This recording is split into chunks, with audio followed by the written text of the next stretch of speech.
That was in Belgium. Belgium. Who knew they had it in them, right? After all, this wasn't about beer or waffles, chocolate or French fries. No offense.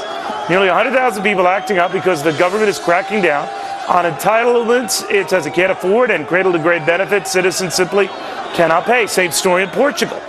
Government clamping down, public workers coming out in droves. How many times have we seen this played out? Jonathan, those governments seem to get it despite the protests, not us. Well, Neil, the scenes are very frightening, and you're right. They've happened the whole summer long, not only in Belgium, but of course in Greece and in France and all the big spending in European entitlement states. I mean, in Greece, to talk about how violent it's been, the leftist-backed union groups literally burnt a bank. 3 people died who were trapped inside. And I think it just goes to show when property rights go away, when individual rights go away, when the unions and every other special interest run the show, it literally turns into mob rule. And that's what you're seeing. That's the entitlement state that you're seeing crumble all throughout Europe. And why are you saying, oh, come on?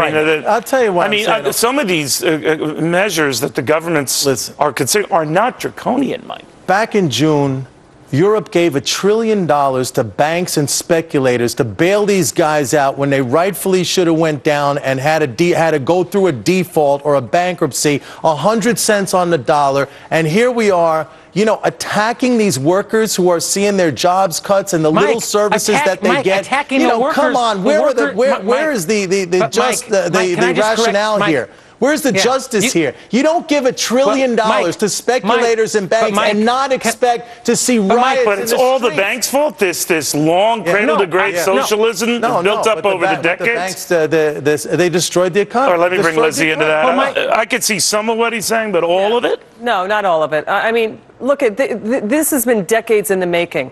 And so for these individuals who are protesting now to continue to expect these cradle-to-grave benefits is just absurd right now. Yes, the banks were horrible. Yes, it was wrong that they got those $1 trillion bailouts, and it was wrong. To blame it on the banks right now, it's let Mike explain. Everyone's piling up on him, and that's not fair, and that's not balanced. And it's to your point about all this stuff that's been building up. I never made a point. Guess what? When they all had their own currencies, when you had the drachma and when you had the lira, there was no problem like this. When they went into the euro, they functioned, they became like states. You're wrong about everything else, but you're right about that. Neil, I'm not. Go ahead, Johnny. Well, Neil, I think Mike gives a little bit too much credit to call these protests. I mean, a protest is like when the Tea Party guys hold a couple of signs around. These are violent mobs that are literally going through all these European cities here. I mean, the pictures don't lie. Again, this isn't some, excuse my French, piss-poor third-world country. These are major world economies. If it happens in Belgium, why couldn't it happen in New York, in Cleveland, in Detroit? Belgium, Portugal, Greece, Romania, Italy. I mean, on and on we go. Let me say this. If conditions get bad enough, I mean, it could happen in Shangri-La. I mean, people are just going to come to a point where they're going to revolt. That's what you see in manifest. No one is cutting off their heads. What conditions are bad enough they're getting cradle-to-grave benefits? That's what I'm saying. It's not as if someone is saying, we're going to kill your firstborn. We're going to demand that you retire at 62 instead of 60. That is hardly draconian. They're losing their jobs. They're getting massive pay cuts. They're losing services. Their standard of living is going down. What is the other definition of poverty? That's the definition of an encroaching poverty. Encroaching poverty? What are you talking about? Yeah, it's poverty. That's poverty. Sorry. No, they're being asked to work also longer weeks as well. But Jonathan's trying to get in. And where does this happen, Neil? I knew you were going to say that. Go ahead, Jonathan. Just test. I think that was very witty of you. Go ahead.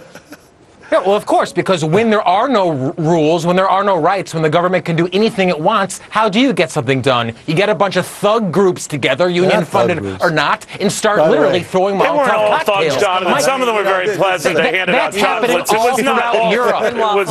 I mean, the one thing about these guys rallying is at least they handed out food, which I thought was a very nice little... Coming to a city near you in the U.S. Very soon, my friend. Well, then it's going to scare... You're saying it's going to scare the Democrats into doing this type of thing because they don't want to piss off their base. It's already happening in Sacramento. It's already going on here in this country. The Democrats are a splintered party that has run into trouble Mike, exactly for that reason, and they're losing in this. What's that, Jonathan? Well, that's the whole idea. Their philosophy is straight out of Belgium or Greece or France. You want to know something? Any of these big spending European countries where all the rioting happens to be taking place. We don't have time. No, we don't, but it's to be continued because the contempt here was palpable. Guys, I want to thank you all very much. Kidding. People are going, Neil, you shouldn't have said that.